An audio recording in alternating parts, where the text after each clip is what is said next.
Welcome, WBSC and Whiskey Network fans, to another live edition of Whiskey Network Interviews. My name is Bill Varnell, co-founder of WBSC and Whiskey Network. I'm sitting in for Chad today, and joining me today are Julia Menn and Mark Pruitt. Hello, everyone. And welcome to our guest, our special guest, and I know you're all going to enjoy this. Please welcome Alex Conyngham. Alex. Hello, everybody. Sláinte, and welcome. Sláinte. Thank you very much. Let's have a little toast to. I'm missing live music right now, very dear to my heart. So here's a little toast to getting back to that when we can. Sláinte. Sláinte. Cheers. Okay, Alex, as I understand it, your grandpa introduced you to whiskey at a young age.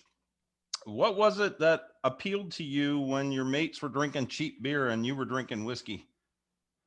I think probably just the conversation that went with it. You know, Grandpa was a real raconteur, very charming, very interesting man, and he loved his whiskey. And so I was introduced to those two things going together, great conversation and great liquid. So for me, I got interested in whiskey, I guess, from a young age for that reason. So I remember when I was a young man and everyone was sitting around with a six pack of beer. If I would pull out a bottle of whiskey, two things happened. The party got started and the conversation started flowing. So very nice. Well, you have a long history with whiskey now, but what was your entry into the whiskey business like as a brand ambassador?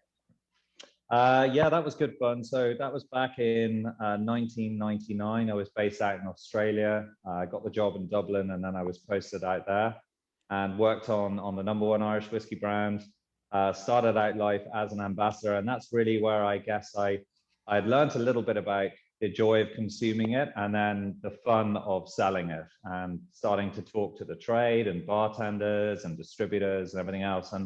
And that's when I realized, A, how fun the category was, but also the potential for its growth. So yeah, that's where my whiskey journey started in terms of my commercial interaction with it. Nice. Okay, Alex, I know that rock and roll is what kept Slane Castle and the Cunninghams going since 1981. I did read somewhere that as a kid, you laid on your bedroom floor and while the Rolling Stones were playing a concert at the castle. That had to be an amazing experience. So what inspired your father, Henry Mount Charles, and your grandpa to get into the whiskey business? So, well, I guess the music kind of is what I guess platformed us into whiskey, because whiskey and music are obviously, you know, great historical bedfellows. They go really well together. But it was actually the fact that, you know, we celebrate 40 years of Slane concerts this year. As you mentioned, first gig in 81 with Lizzy and U2.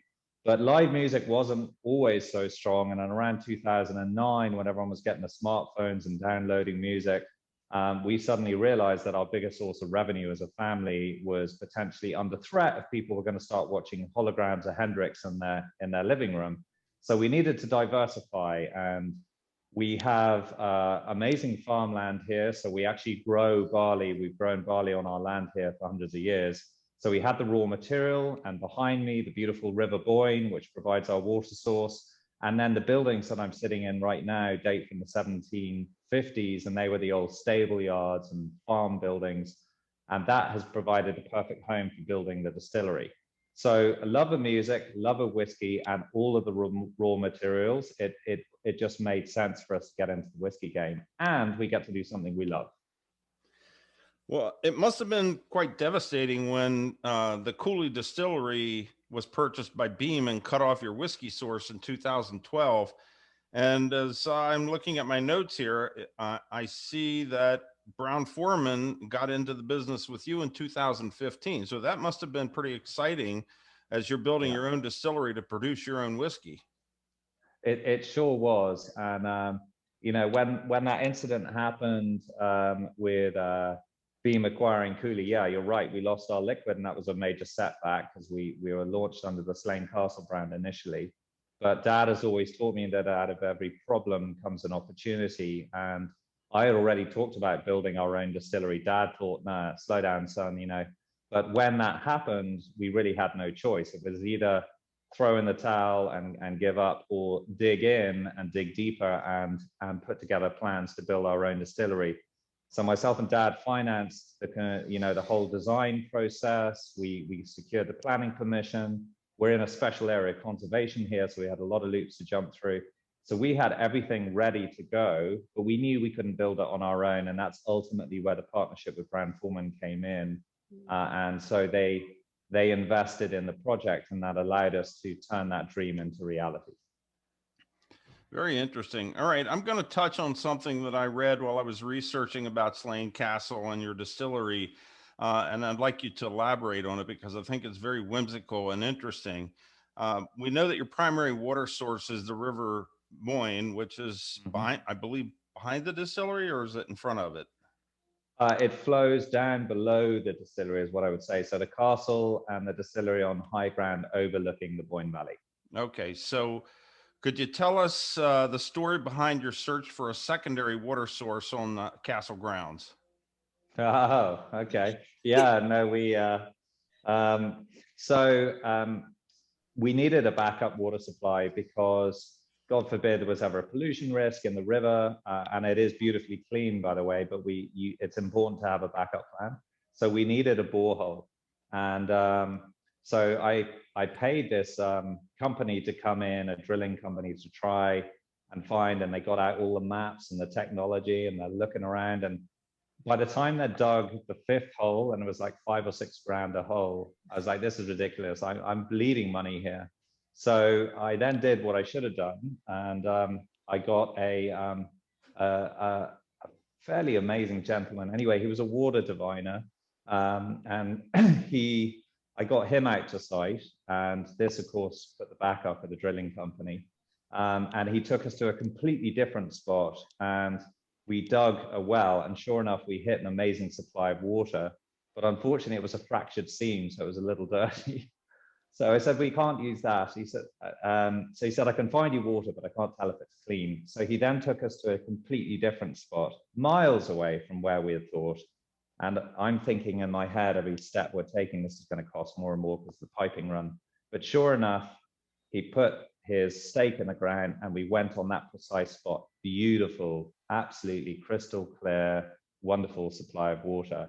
And so that water diviner, probably the best. I think it cost me $100 for that. It was the best $100 I spent on the entire project. It saved me a fortune. And he then subsequently moved some ferries for us because the Irish included believe in ferries, and I was worried with the construction that we were going to disturb a ferry fort, which the same diviner had identified. So he asked permission for the ferries to move so that we could proceed with the build, and they duly have moved. And so we now don't call it the Angel Share and Slane Distillery, we call it the Ferry Share instead. That's very cool. That's an interesting story. I was struck by that as I was researching everything, and thought that, you know, everybody thinks of Ireland and leprechauns, but the fairies just never jumped out at me until I read your story, and I thought it was a phenomenal story, and I'm glad you shared it with us. So with that, I'm going to pass this over to our friend Mark here, and he's going to talk with you about rock and roll and Slane Castle. Mark? Excellent. Thank you. Yeah, no, I heard you at the beginning saying that you're missing live music. I was just thinking of that myself. I was just responding to someone on social media, a band, saying I just can't wait until we have live shows again. You mentioned two critical names that definitely caught my ear, Thin Lizzy and U2, because those two bands have some history with you guys. First and foremost, Thin Lizzy is the only band to not only play as a headline, but also to come back and play as a supporting act. Yeah. They're also fairly local to you guys. But I wanted to talk about U2 because I think that there's a little bit of special magic there. U2 is the only band to make 4 appearances. This odd coincidence, I guess, the first appearance was Bono's father had passed away. just before that concert and made that one special. And I know that there's been some other sort of magical connections that have been there. What makes U2 so special? Lots of things, really. I mean, they were there at the first show in '81. They were just starting out. It was early days for them. And you got to remember that Ireland back in the early '80s and late '70s it was difficult times for the country. You know, unfortunately, we had the Troubles going on, and some of their early material, if you listen to the lyrics, it was forged by those times, and the music is very powerful. But at a time when the country was in some ways divided, U2 came out, and that first concert with Thin Lizzy headlining U2 and support, Dad put it on because he loved music, but also he felt that people needed to forget about the Troubles and come together through music. And people came from all over the island, north and south, and they literally came together for a day of celebration and enjoying the music. And it was magic. You know, I was 6 years old and I can still remember that. And I think it was a seminal moment for U2 as well. Looking out and seeing people in a field and a day of joy in the midst of a difficult time. And then, you know, the connection they formed that day with Dad and with Slane meant that a few years later, they actually came and lived with us in the house in the castle, and they recorded a brilliant album, The Unforgettable Fire. And I remember they had their recording equipment set up in our dining room, and I remember, you know, Bono chasing us around the house, and it was just this great creative sound, and going to sleep with the music coming up through the floorboards. And, you know, U2's connection with Slane, I guess, deepened during that recording session. And then when they came back for the homecoming in 2001, when Dad had just managed to rebuild the castle after a devastating fire 10 years before, the emotion was just charged. And then you mentioned, you know, sadly Bono lost his dad, and he spoke about that very emotionally and candidly to the crowd, and I'm getting goosebumps thinking about it. And he had 80,000 people in the palm of his hand, and we were all there with him, and it was just a really beautiful moment. And it's those incredible moments. I mean, music is healing. You talk about, you know, healing in Ireland, or healing as far as you know, the experience with his father, and those are great stories. How do you choose who comes and plays the festival? So it's like it's the family chorale. No, in fairness, it happens a number of different ways. So sometimes the artist will approach Dad, and they really want to play. Dad will sometimes have his eye, in some cases for several years, on a particular artist, but you've got to wait till the timing's right, and it depends on who's on tour. But in terms of who kind of signs off, I mean, ultimately it is Dad's decision. But he does consult us as a family, and I'm now I guess a lot more heavily involved in the show. And sadly, we can't have one this year to celebrate our 40th anniversary. But right now, if an act comes our way, myself and Dad will talk very closely about it. We work and have done with the same promoter for a long time as well, so he's involved in the decision-making process. But yeah, the buck stops with Dad. Well, your dad has impeccable taste, because obviously U2, the Rolling Stones, Bob Dylan, Bruce Springsteen, Queen, David Bowie, Neil Young, Robbie Williams, Bryan Adams, Madonna, Metallica, the Foo Fighters, Bon Jovi, the list goes on. There have been an incredible list of acts that have come through there to play, and it is absolutely legendary how some of those concerts have been recorded to DVD, or those performances are out there as standalone performances for people to view. It's absolutely incredible. Yeah, I mean, for anyone who's a Metallica fan, for example, their covering of Whiskey in the Jar, the Thin Lizzy. Oh yeah. You can check that out on YouTube. It's pretty awesome. Yeah. And I think what's been a lot of fun is watching bands that have played support, in some cases not outdoing the headline, but then coming back to headline. Classic example would be Oasis, when they supported REM, and then they came back and headlined in an absolutely killer show. So that it's been fun watching that progression over the years. Well, supporting acts have been no slouches either. George Thorogood Van Morrison, Pearl Jam, Moby, Counting Crows, The Prodigy, just an incredible lineup of musicians. Something that's very interesting to me is, do you have any memories or do you have any stories to share about the music and the whiskey? There's a lot that goes on behind the scenes. Is there anything that strikes you as a memory you can share with us? Yeah, I mean, as far as the direct music, well, firstly, I guess, just the power of music in its own right, aside from the whiskey. I do remember when Queen headlined, and Freddie Mercury was definitely one of the greatest frontmen ever. But there was a great moment when he came off stage and Brian May was playing a solo, whilst Freddie did one of his legendary costume changes, and the whole crowd was like quiet, and you could hear a pin drop. And there was he played this last note of the solo, and there's this tension when everybody's just about to applause. And in that precise moment, Freddie Mercury bursts out and just lets rip with this amazing note, and just the place went completely nuts. And that, I was a young kid, and I remember realizing how powerful music was in that moment.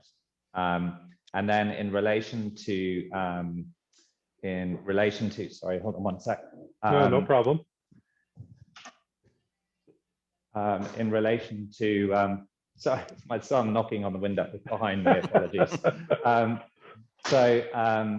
Whiskey and music, I remember we launched Slane Castle whiskey in 2009. That was the first liquid we put out when we were working with Cooley.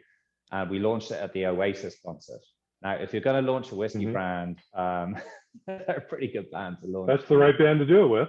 Yeah, and I remember going backstage and presenting bottles of those, which I think went down well. So I guess that set the tone for the whiskey from there on in.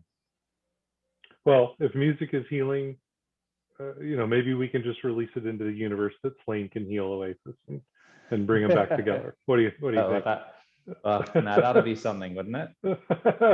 That would be a great story to share. And if it happens, I hope you come back and share it with us to tell, because that would be incredible. Well, thank you. I could ask a million questions. We could sit here all weekend, and I could ask a zillion questions about the musical history, but I wanted to toss it over to Julia, because I think she's got some great questions to ask as well.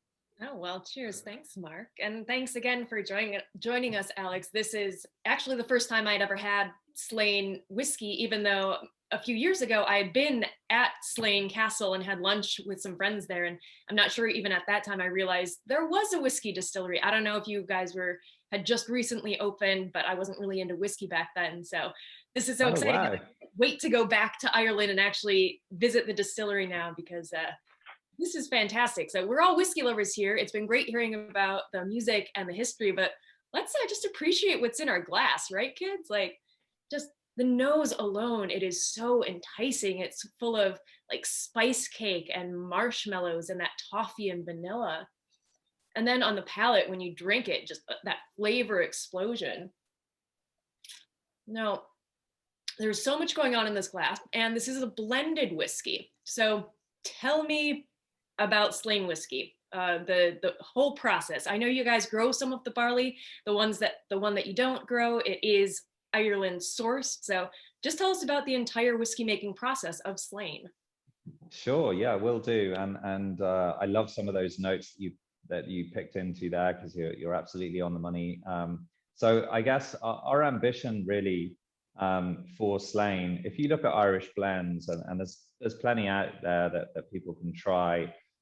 They're generally, smooth, kind of sweet, and nice and approachable. And we wanted to do that with Slane, but what I really wanted to do was to kind of dial up the flavor. And the way we did that was, so we started distilling here in Slane in 2017. Now, Irish whiskey takes 3 years technically to be in a barrel before you can call it Irish whiskey. So we purchased liquid from other distilleries, and we've been very honest about that to get us started. That was way back in 2015, and some of that liquid had a good amount of age on it already. And it was malt and grain whiskey. And rather than just blending it and putting it out to market, we actually did a secondary maturation using what we call the triple cask process. And that uses 3 different barrels done at the same time.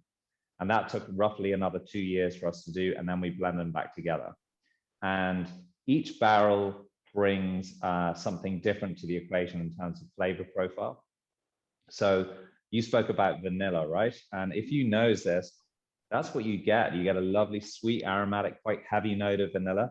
Yeah. That's because the first barrel is customized for us at the Brown-Forman cooperage in Kentucky, and it's really heavily toasted. And when you toast rather than char or burn wood, it's more gentle on the wood sugars. It releases vanillins, and that becomes vanilla. And that is why you get this big hit of heavy vanilla in Slane. And you'll get a little bit of the wood spice. You mentioned spicy notes in there. That's coming from the virgin oak. And then our second barrel, again, done independently, we call seasoned. And most Irish whiskey is matured in ex-American whiskey barrels. Because you guys in America, you can only use your barrel once. Those are your rules. And so we in Ireland say, you know what, thanks a million. We'll be having some of those. And so we ship them over here and we put our whiskey in there. And those barrels have to arrive wet, because if they dry, if you ship them dry across the Atlantic, they're going to warp. So you've got to leave them hydrated on their journey. And because we're part of Brown-Forman now, we were able to zero in on a particular barrel, and it's actually an ex-Tennessee whiskey or a Jack Daniels barrel. That's primarily what we use for our seasoned, and that deepens the sweet notes. So if you have a little sip of your Slane, Irish whiskies will go from like clear honey, but we didn't want us to go light. We want us to go heavy. So we're into more like brown Demerara sugar notes. Yeah. So more kind of, you mentioned toffee, butterscotch, kind of caramel. So that's coming from that Tennessee whiskey barrel. And I happen to be a complete fiend for bananas as well, like really ripe bananas. And that's something that you find in the Tennessee whiskey, and I think it's carried over really nicely into Slane. Slane is amazing to cook with as well. So my brother's a chef. I like cooking with it. If you want to make, I mean, God, we've all made a lot of banana bread in lockdown. But trust me, if you put Slane in the recipe, it's really good, and it goes great with desserts for that reason, banoffee, things like that. So that almost banana foster note is coming from the seasoned barrel. And then finally, the different barrel, the third one is an influence from my granddad, because he was the guy who introduced me, as Bill was saying at the beginning, but he loved his Irish whiskies that had a sherry cask influence. And what sherry does, which is our third barrel, is behind that vanilla and brown sugar, you're getting into your dried fruit. So if you think like raisins, sultanas, almost like a figgy note, like fruit cake, and it's there, and that's the influence of the sherry. And then finally on the finish, taking another little sip here, you get like almost a brown or baking spice note, like almost like a nutmeggy, slightly clovey tone, and that's coming from the sherry cask.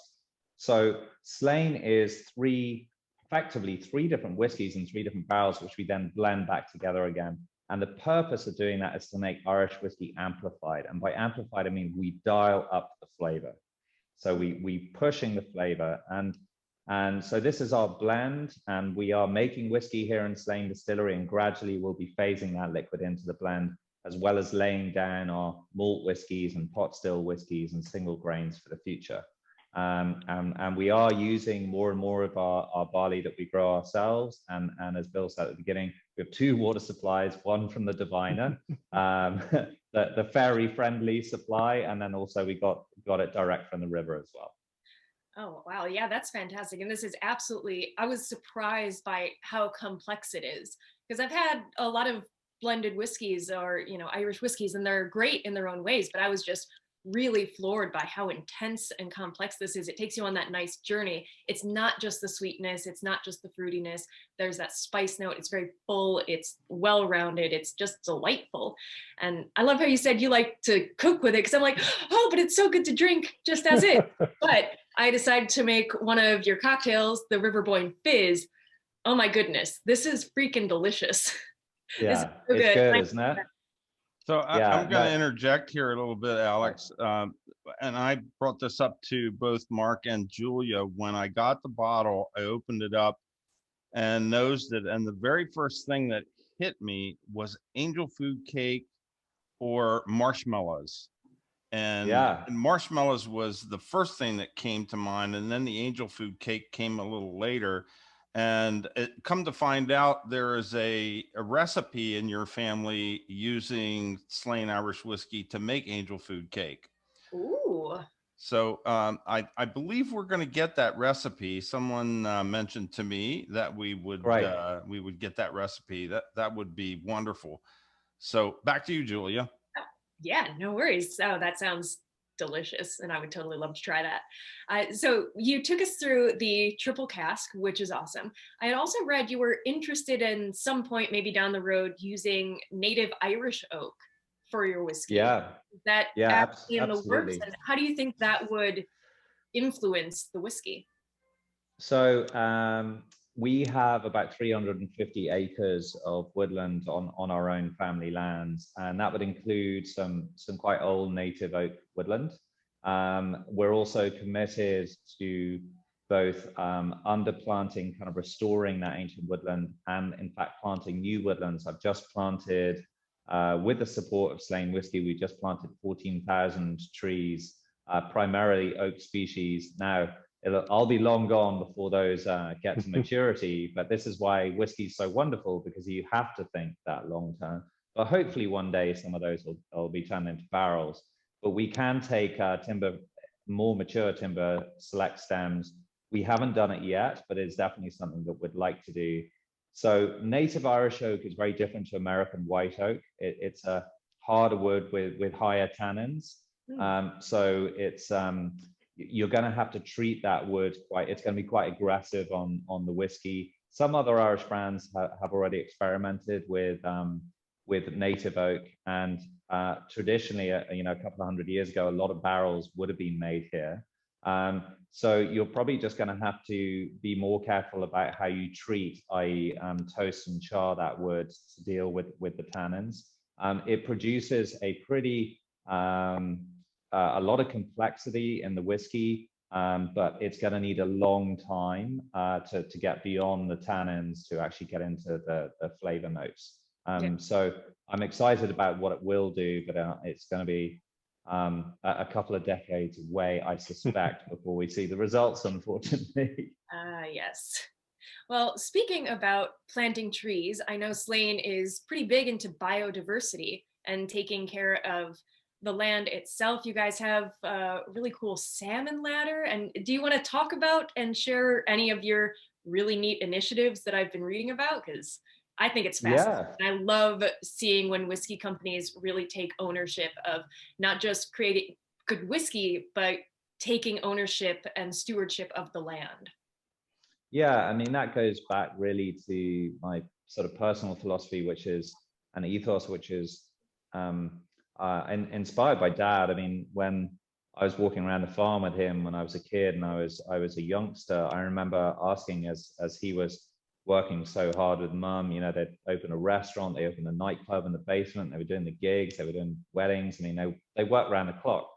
And I remember asking him about, what it was, the pressures of owning a place like Slane. And he very quickly said back to me, which I've never forgotten, he said, listen, son, when it comes to your turn, you have to remember you're never going to own Slane. You're just here to protect it for the next generation.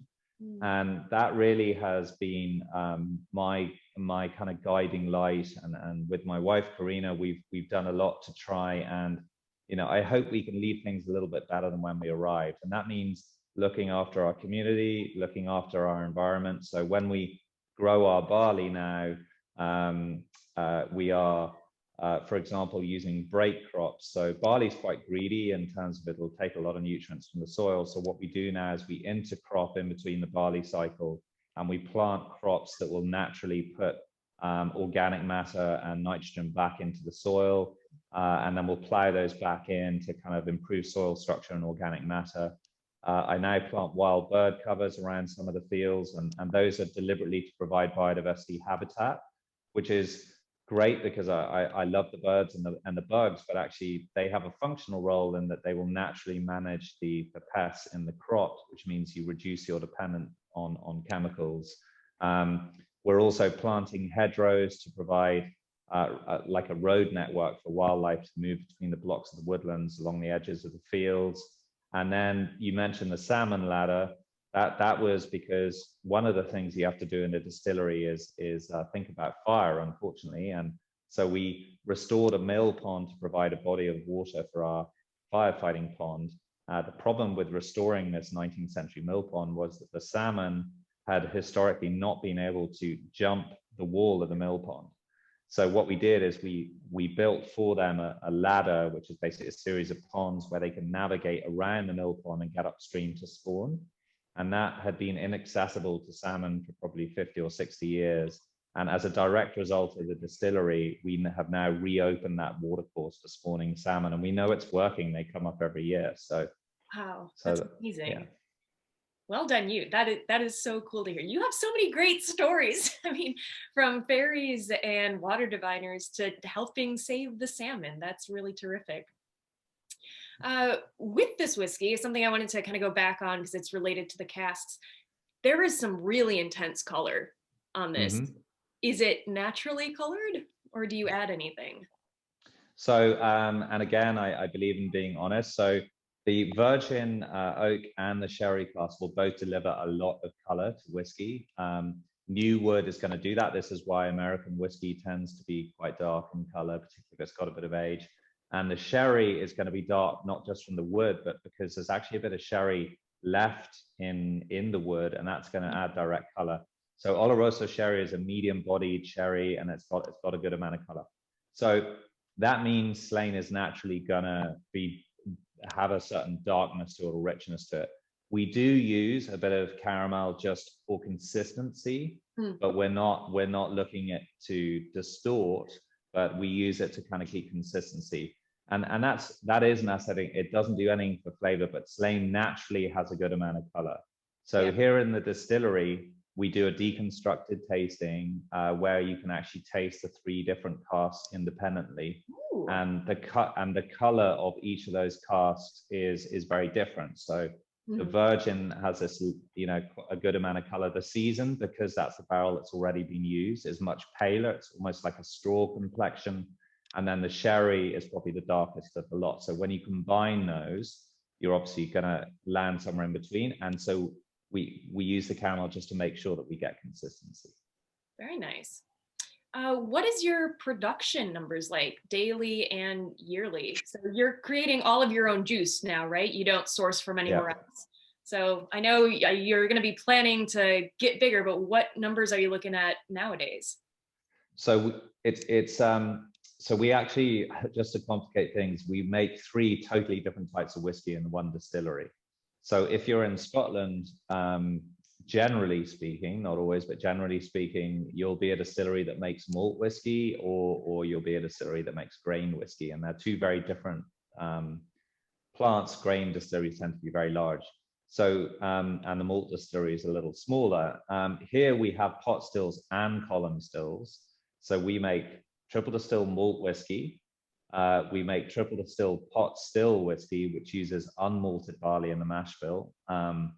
And that's a niche within Irish that is growing fast, and it's a wonderful flavor profile. And then through our column stills, we make grain whiskey, which is column distilled to a higher proof. So it sounds like a long answer, but it slightly depends on what type of whiskey we're making. So over the production year, we'll switch from one campaign to another. All I can say is our production levels, we're not producing like flat out 24 hours a day yet. We're not double shifting or anything like that, but we're growing slowly and at a level that we can nurture the growth of Slane and plan for the future. So, but we are producing a decent amount of juice now. And the new make, which I'll actually, so this is some of my new make just here. This is some of our new make malt. And as you can see, it has no color because it hasn't got to the wood yet. And the nose and flavor of this is just fantastic. This is really fruity, loads of character. So it makes for some very exciting whiskey for the future. Very nice. So you make the 3 different styles, and those 3 styles go into this Slane bottling that we are tasting now? So this Slane is a blend of malt whiskey and grain whiskey. It doesn't have any pot still whiskey in it. Oh, okay.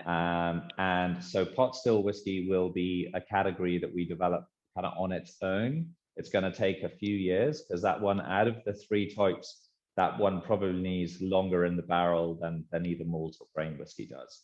It's oilier in character, and it just needs a bit longer in the wood. Very nice. Very exciting stuff coming down the pipe. I'm going to look forward to that.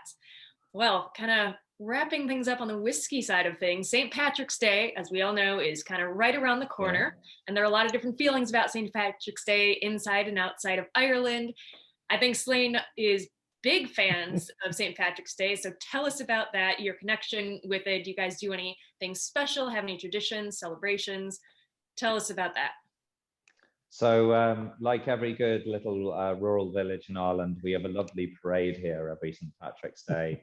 We obviously weren't able to do it last year. I'm not sure we're going to be able to do it this year. We might all just be parading around our farms instead. That's probably what I'll be doing with the kids.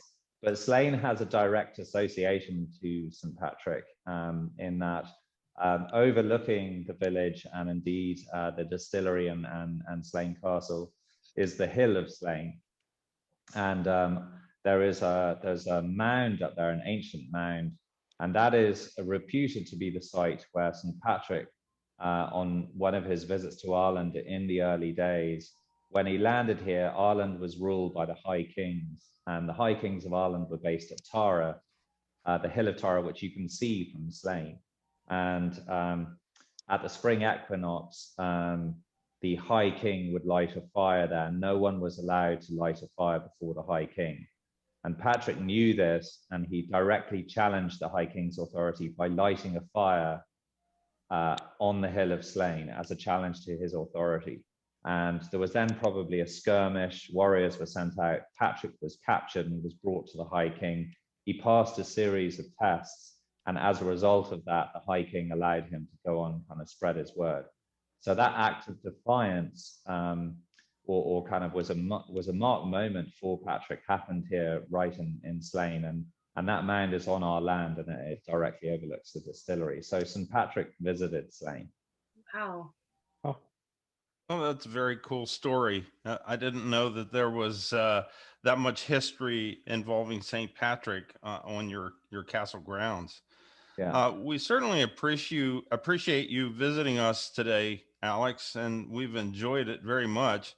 And as we conclude today's discussion, we would like to leave you with a famous quote that's the foundation of WBSC's philosophy, and that is, great whiskey will always be available, but you may not get another chance to live out the moments that sharing great whiskey creates. Sláinte, Alex, and thank you for sharing a glass with us. Sláinte, it's been my absolute pleasure. Stay safe. Sláinte.